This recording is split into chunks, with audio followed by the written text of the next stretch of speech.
In modern times, steamship travel has become a most popular source of pleasure, and of all the thrilling experiences of world cruising, none can excel the trip from New York to Chile on the luxurious American liners which carry the stars and stripes to all the interesting ports of call along the way, and in addition to providing accommodations and diversified entertainment for their passengers, act as ambassadors of trade and goodwill between the continents of North and South America. The passengers we meet on board represent so many walks of life and hail from so many different countries that they bring to this great pleasure craft an international atmosphere. For here we find doctors, lawyers, diplomats, authors, engineers, actresses, and numerous others from every field of human endeavor, all gathered together as one great family, sharing alike the conveniences and the pleasures of one home, representing, as it were, the nearest approach to a practical utopia ever inaugurated in the annals of human experience.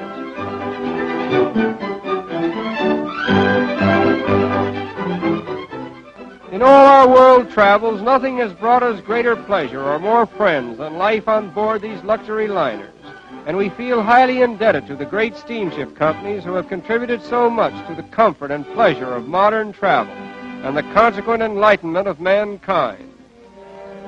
And now our great ship is sailing into the harbor of Valparaiso, chief seaport and gateway to Chile, that enterprising republic which has enthusiastically joined with Colombia, Ecuador, Bolivia, and Peru in attracting the stream of trade and travel to the west coast of South America.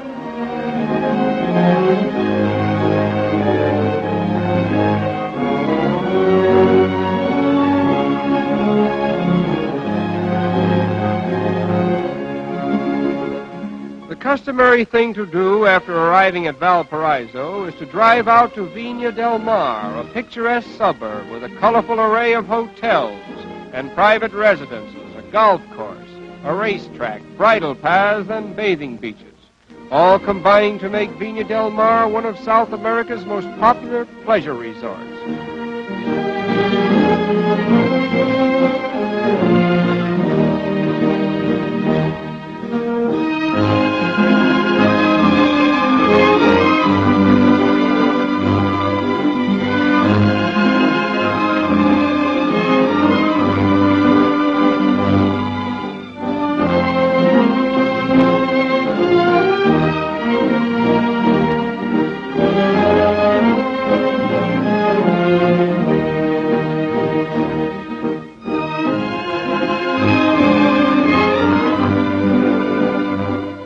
At the casino, with its very sophisticated cosmopolitan flair, roulette and practically every other game of chance may be played. This imposing building also contains a library and a ballroom, as well as palatial dining rooms, and a theater which will seat 1,200 persons.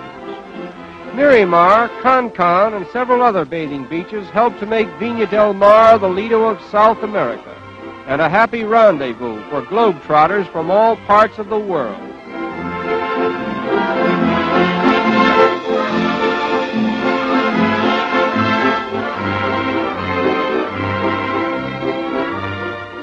A few hours' rail journey from Valparaiso is Santiago, the capital of Chile and the fourth largest city in South America. A modern metropolis with fine hotels and restaurants, up-to-date shops, bustling office buildings, and the best of modern theaters.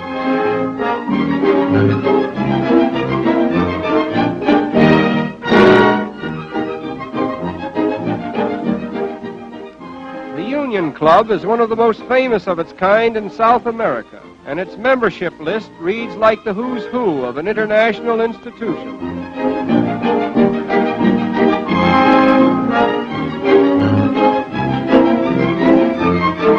Santiago is noted for its beautiful parks and imposing monuments, one of the most famous of which may be seen at the Parque Forestal. The Alameda de las Delicias is the famous promenade of Santiago, where the younger set of the city enjoy the simple diversion of promenading in romantic settings that are reminiscent of old Spain. Chile is noted for its delicious fruits and wines, often used in preparing a popular native drink known as the Consuela cocktail, consisting of crushed peaches or crushed strawberries and champagne.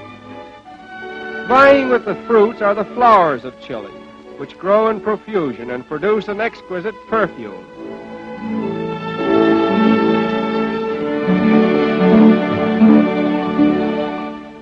At Santa Nicolasa, we met a little caballero of 6 years, practically born in the saddle and considered to be one of the champion riders of Chile.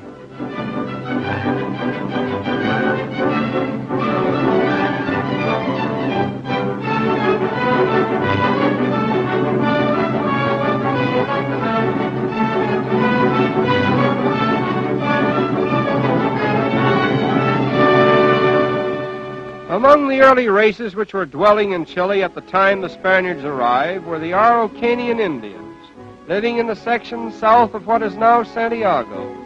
They were an aggressive, warlike people who successfully withstood the attacks of the invaders and held the distinction of being one of the few unconquerable races on the continent. The Araucanians were never brought into subjection by the Incas and were never conquered by the Spaniards. Throughout the warfare and invasions taking place in the early history of the continent, they managed to maintain their independence. Today, about 100,000 of these Indians are living in the neighborhood of Temuco, near the Chilean Lake District, calling themselves Mapuches, meaning people of the land. They are a peaceful, dignified people, engaged chiefly in agricultural and industrial pursuits, and are protected by law from exploitation. One of the most entrancing regions in all South America is the Chilean Lake District, which extends down the central valley of Chile from Temuco to the chain of southern lakes which stretch eastward into the Argentine.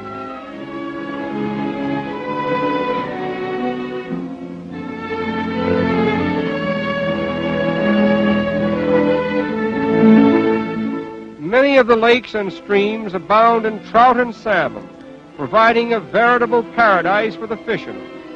And the mountains offer the thrills of the Alps to the climber, many of them providing all year-round skiing over some of the most exciting runs on the globe.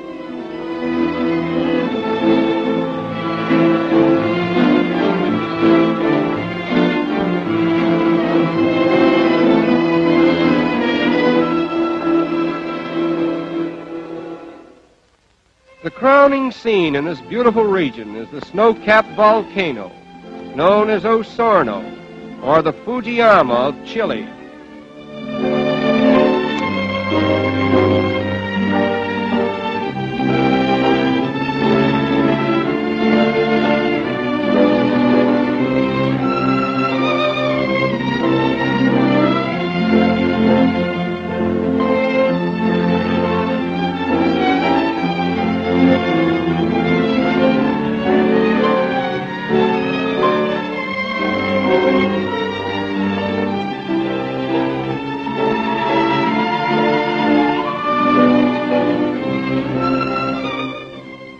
Until comparatively recent times, these beautiful lakes were the guarded domain of the Araucanian Indians.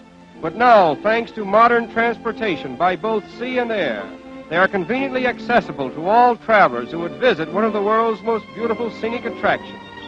And it is here, in the glorious light of a setting sun, that we most reluctantly conclude our impressions of Chile, the land of charm.